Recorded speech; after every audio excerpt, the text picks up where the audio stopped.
Hello everyone, very good morning to all of you and welcome to the channel. So ये जो video है ये एक तरीके की इन्फॉर्मेशन भी आपको शेयर करी जा रही है कि अगर आप यूट्यूब पे हर दिन वीडियो नहीं आ पाती है तो उससे आप घबराइएगा मत, या उससे आपको परेशान होने की ज़रूरत नहीं है, क्योंकि हर दिन, ऑलमोस्ट हर दिन आपको जो टेलीग्राम चैनल है उस पर क्वेश्चंस पोस्ट किए जा रहे हैं। हर दिन अप्रॉक्सीमेटली 5 क्वेश्चंस पोस्ट किए जा रहे हैं। उसके अलावा अगर आपने अभी तक टेलीग्राम चैनल ज्वाइन नहीं किया है तो डिस्क्रिप्शन में उसका लिंक दिया हुआ है, उसको ज्वाइन कर लीजिएगा। यहाँ पर एक डिस्कशन का ग्रुप भी मैंने फॉर्म कर दिया है, पिंड मैसेज में आपको उसका लिंक मिल जाएगा। वहाँ जाकर के उसको आप ज्वाइन कर सकते हैं। आपके कोई भी डाउट्स हों, चाहे वो डॉक्यूमेंट से रिलेटेड डाउट्स हों या आपकी और भी कोई क्वेरी हो सकती है नोटिफिकेशन को लेकर के, या किसी क्वेश्चन का आंसर, या किस तरीके की ड्रेसिंग सेंस होनी चाहिए, या किस तरीके से हम किसी स्पेसिफिक क्वेश्चन का आंसर करना चाहिए, वहाँ पे आप अपनी क्वेरी पूछ सकते हैं। वहाँ आपको पर्सनली रिप्लाई आपको मिल जाएगा वहाँ पे। ऑलराइट, तो ये प्लीज़ ज्वाइन कर लीजिएगा जिन्होंने अभी तक ज्वाइन नहीं किया है। उसके अलावा हर दिन 5 क्वेश्चंस पोस्ट किए जा रहे हैं। देखो, जैसे एक क्वेश्चन है कि comment on Indo Nepal relationships with special reference to Uttarakhand. अब देखो, इंडिया और नेपाल के बीच में रोटी बेटी का नाता है। इसका क्या मतलब है कि यहाँ जो है मैरिजेस भी पॉसिबल होती हैं, ठीक है, और खाना पीना भी ऑलमोस्ट सेम है हमारा, राइट।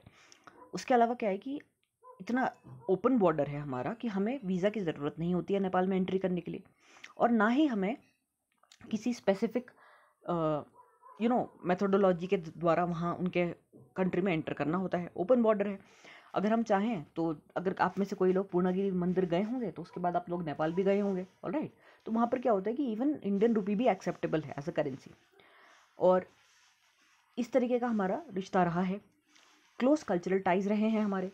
लेकिन अभी हाल ही में क्या हुआ है कि जब कंस्ट्रक्शन चल रहा है इंडो नेपाल बॉर्डर के बीच में, रोड का कंस्ट्रक्शन चल रहा है जहाँ पे, तो वहाँ पे पथराव होने के कुछ केसेस सामने आए हैं। मतलब नेपाल के उस तरफ से, यानी नेपाली साइड से पथराव होने की कुछ ऐसी न्यूज़ आई थी, ऑलराइट। तो इससे ये दिख रहा है कि ठीक है, थोड़ा रिलेशनशिप में थोड़ा स्ट्रेन हुआ है। लेकिन फिर क्या हुआ कि नेपाल के जो हमारे प्राइम मिनिस्टर हैं वो आए थे, राइट। तो इसके बाद क्या हुआ कि थोड़ा सुधार लाने की प्रयास दोनों तरफ से है, ठीक है। तो इस वजह से क्या है कि ये क्वेश्चन बहुत इंपॉर्टेंट बन जाता है कि इस पर आपका क्या कहना है। तो अभी यह कह सकते हैं कि बहुत पुराने टाइम से ही हमारे बहुत अच्छे रिलेशनशिप्स रहे हैं। हालांकि अभी थोड़ा स्ट्रेन हुए हैं रिलेशनशिप्स, लेकिन फिर से सुधार करने की गुंजाइश भी है और कोशिश पूरी करी जा रही है। क्योंकि इसमें आप काला पानी वाला रीजन भी कह सकते हैं कि वो एक डिस्प्यूटेड एरिया है। नेपाल क्लेम करता है कि काला पानी वाला रीजन है वो उनका है, लेकिन इंडियन टेरिटरी का एक अभिन्न अंग है काला पानी वाला रीजन। तो इस वजह से भी वो एक बोन ऑफ कंटेंशन बना हुआ है बिटवीन द टू कंट्रीज। हालांकि इसको एक एमिकेबली हम लोग सॉल्व कर सकते हैं, यानी बातचीत के द्वारा इस प्रॉब्लम का हम लोग सोल्यूशन निकाल सकते हैं, ओके। उसके अलावा देखो, कोई भी 5 रीजनल फेस्टिवल्स और ऑफ उत्तराखंड और उसका क्या सिग्निफिकेंस है, इसमें आप हरेले के बारे में बता सकते हो, इसमें आप फूलदेई के बारे में बता सकते हो, ऑलराइट। और भी डिफरेंट रीजनल फेस्टिवल्स के बारे में आप बता सकते हो। इसको आप, मतलब मेरे इस तरीके के क्वेश्चंस पोस्ट करने के पीछे का कारण यही है कि थोड़ी बहुत इन्फॉर्मेशन अपने स्टेट से रिलेटेड होनी चाहिए, क्योंकि इसमें देखो डोमिसाइल जिनके पास भी है उन्हीं लोगों ने ये लोअर पीसीएस का एग्जाम दिया है। तो इट इज़ एक्सपेक्टेड कि आपको ये क्वेश्चंस के आंसर डेफिनेटली आने चाहिए। उसके अलावा 3 अलुमनाई बताओ अपने कॉलेज या यूनिवर्सिटी के, और जिन्होंने एक पिविटल रोल प्ले किया है इंडिया या फिर स्टेट के डेवलपमेंट में, ठीक है। तो कोई भी 3 या एटलीस्ट 5 आपको अलुमनाई पता होने चाहिए जो कि आपके यहाँ से पास आउट हुए हैं और जिन्होंने कुछ ऐसा कंट्रीब्यूशन किया है जिसको हम एक सिग्निफिकेंट कंट्रीब्यूशन मान सकते हैं for either for the country और फॉर द स्टेट और even for the district level, okay. Now अब आपका क्या व्यू है फेक एनकाउंटर्स को लेकर के। देखो, अभी करंट में क्या हुआ कि फेक एनकाउंटर्स की बहुत ज़्यादा बात हुई है। आपको इंसिडेंट्स पता ही होंगे कि जब जो है यूपी में अभी रिसेंटली क्या हुआ था कि नॉट इसको तो फेक इनकाउंटर का एक केस वो भी था, और इसके अलावा भी जो है इवन जब पेशी हो रही थी तो उस टाइम पे भी जो है गोलियों से भून दिया गया, ठीक है। आप जानते हैं इन चीज़ों के बारे में। तो इसके विषय में आपका क्या ओपिनियन है। अब देखो, ओपिनियन तो जो होता है ना, ओपिनियन आप ऐसा नहीं कह सकते कि नहीं सर मेरे पास कोई ओपिनियन नहीं, ऐसा नहीं कहोगे, ठीक है। ओपिनियन होता है। आप एक वेल एजुकेटेड सिटीजन हो, वेल इन्फॉर्म्ड पर्सन हो, तो आपका एक ओपिनियन डेफिनेटली होना चाहिए। या तो आप इसको एक्सेप्ट करोगे या तो आप इसको रिजेक्ट करोगे, ठीक है। मतलब या तो आप इनके अगेंस्ट में बोलोगे या आप इसके फॉर द मोशन बोलोगे। फॉर द मोशन में क्या बोल सकते हैं कि हाँ सर ठीक है, फेक एनकाउंटर्स जो है वो सही है बिकॉज ये जो है they are certain anti social elements, तो उनको इस तरीके से उनका उस प्रॉब्लम का सोल्यूशन निकालना ठीक है। अब इसके अगेंस्ट में कैसे बोलोगे, नहीं सर फेक एनकाउंटर्स गलत है क्योंकि not everybody can take law in their hands, ठीक है। अगर ऐसे ही सब लोग अपने हाथ में लॉ लेने लग गए तो फिर लॉ एंड ऑर्डर तो बचेगा ही नहीं ना। फिर तो आप अपनी नज़रों में सही हो लेकिन सामने वाले की नज़रों में आप गलत हो सकते हो, तो कोई आर्बिट्रेटर तो चाहिए ना। तो आर्बिट्रेशन का काम किसका है, तो कोर्ट करती है। तो इस वजह से इस तरीके का कोई भी आप इसमें व्यू पॉइंट रख सकते हो। ऑलराइट। अच्छा, अब क्या है कि रेवेन्यू पुलिसिंग जो थी इंडिया में, उत्तराखंड में, वो क्या एक गुड स्टेप है अबॉलिश करना इसको। तो जैसा कि आप सभी जानते हो कि पटवारी और जो नायब तहसीलदार और तहसीलदार के पास पहले रेवेन्यू पुलिसिंग यानी पुलिस की भी जो पावर थी वो होती थी।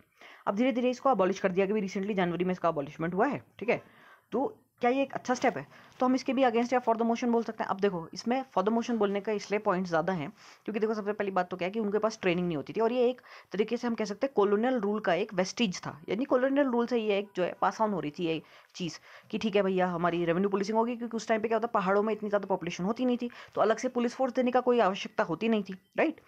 अब क्या है कि धीरे धीरे क्राइम रेट भी बढ़ रहा है, पॉपुलेशन भी बढ़ रही है, और जो रेवेन्यू डिपार्टमेंट जो होता है, जो हमारे डिफरेंट डिफरेंट ऑफिसर्स होते हैं, उन लोगों के पास इतनी ज़्यादा ट्रेनिंग नहीं होती है किसी स्पेसिफिक चीज़ को हैंडल करने के लिए। तो ऐसे केस में ये इंपॉर्टेंट बन जाता है कि पुलिस का काम पुलिस ही करे, इसलिए रेवेन्यू पुलिसिंग का जो ये अबॉलिशमेंट है, that is a good step. Right. इसके अलावा कुछ और क्वेश्चंस हैं कि what are your views regarding the latest communal tension in Purola. अब आप जानते हो कि उत्तरकाशी में ये बहुत ज़्यादा कम्युनल टेंशन चल रहा था। ओके, तो इसमें आपका क्या व्यू है। तो देखो, इसमें ये कह सकते हैं कि लव जिहाद क्या होता है, ये भी क्वेश्चन पूछा जा सकता है। ठीक है, तो लव जिहाद में आप बोलोगे कि it is considered that when a person from belonging from a particular community marries another person from a different community and forces them to convert their religion. यानी कि किसी एक समुदाय विशेष से कोई एक व्यक्ति है, उसने किसी और व्यक्ति को पहले उसको उसके साथ शादी करी, और बाद में उसको अगर धर्मांतरण करने के लिए उसने अगर उसको फोर्स किया, तो उसको लव जिहाद कहा जाता है। ओके, तो इसमें आपके क्या व्यूज़ हैं कि क्या ये सही है जो ये इस तरीके का ऐसे एक्सोडस हो रहा है।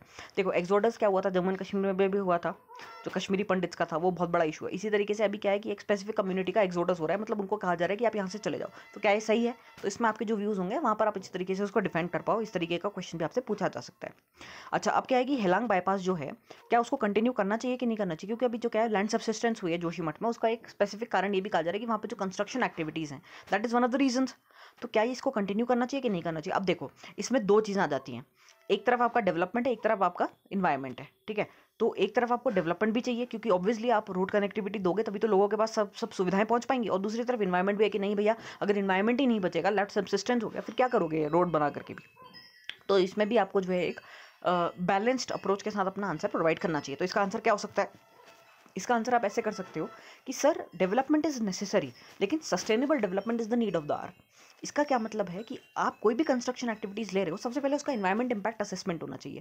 अगर वो इन्वायरमेंटली साउंड प्रोजेक्ट है, यानी कि अगर उससे जो हमारा नुकसान हो रहा है वो कम है एज़ कम्पेयर टू जो उसके फ़ायदे मिलेंगे, तो ऑब्वियसली हमको उस डेवलपमेंट प्रोजेक्ट को आगे बढ़ाना चाहिए। लेकिन इस चीज़ का ध्यान रखना चाहिए कि सस्टेनेबल डेवलपमेंट के साथ साथ जो वहाँ की टोपोग्राफी है उसको ध्यान में रखते हुए ऐसे ही डेवलपमेंटल स्ट्रैटेजीज़ का यूज़ करना चाहिए, ताकि इन्वायरमेंटल डिग्रेडेशन कम से कम हो। ठीक है।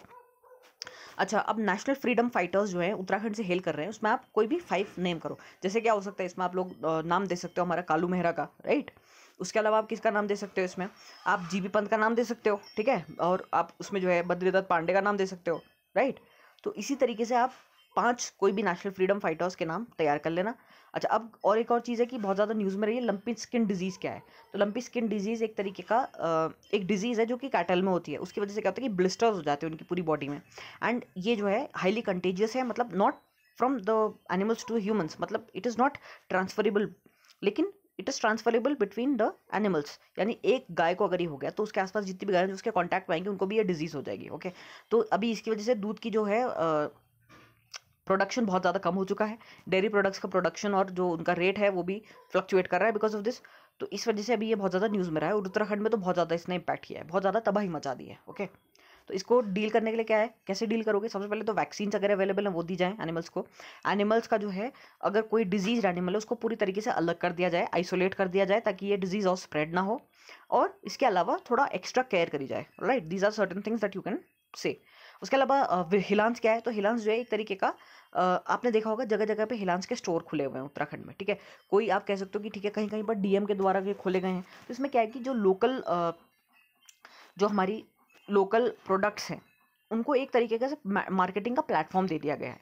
जैसे कि बड़ी है ना, बड़ी हर घर में बड़ी आप डालते हो, ठीक है, बड़ी जो है बाद में खाई जाती है, तो बहुत ज़्यादा न्यूट्रिशियस होती है, तो इस तरीके से उसको पैकेट्स में बेचा जा रहा है। इसी तरीके से और भी जो अचार होते हैं जो कि यहाँ के स्पेसिफिक प्लांट्स के द्वारा बनाए गए अचार हैं या और भी जो प्रोडक्ट्स हैं उनको बेचा जाता है, तो हिलांस में ये काम होता है, ठीक है। इस तरीके से क्या होता है, एम्प्लॉयमेंट जनरेशन भी हो रहा है, आपको मार्केट प्लेस भी मिल रही है, और उसके अलावा आपका जो है वीमेन एम्पावरमेंट भी हो रहा था। सब चीज़ों को एक तरीके से होलिस्टिकली डेवलपमेंट करा जा रहा है हिलांस के द्वारा, ठीक है। तो this is a very good initiative.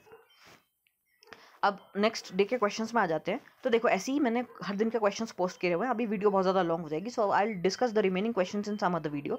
तो अभी मेरी आपसे यही रिक्वेस्ट है या यही सजेशन है आप लोगों को कि आप लोग जो है ये टेलीग्राम चैनल डेफिनेटली ज्वाइन कर लो। इसमें आप खुद इन क्वेश्चंस को पहले समझो, ठीक है, और इन क्वेश्चंस का आंसर फ्रेम करो माइंड में कि क्या क्या इनका आंसर हो सकता है। फिर हम लोग इसको डिस्कस भी कर सकते हैं। अगर वीडियो नहीं आ पाई तो एटलीस्ट हम ग्रुप में उसको डिस्कस कर लेंगे कि इसका स्पेसिफिक क्वेश्चन का क्या आंसर हो सकता है, ठीक है। तो देखो I have posted so many questions every day, तो I will post more questions. तो इसलिए इन चीज़ों को जो है गो थ्रू करते रहो। टेलीग्राम चैनल का लिंक आपको दिया हुआ है, ज्वाइन कर लो, and all the very best.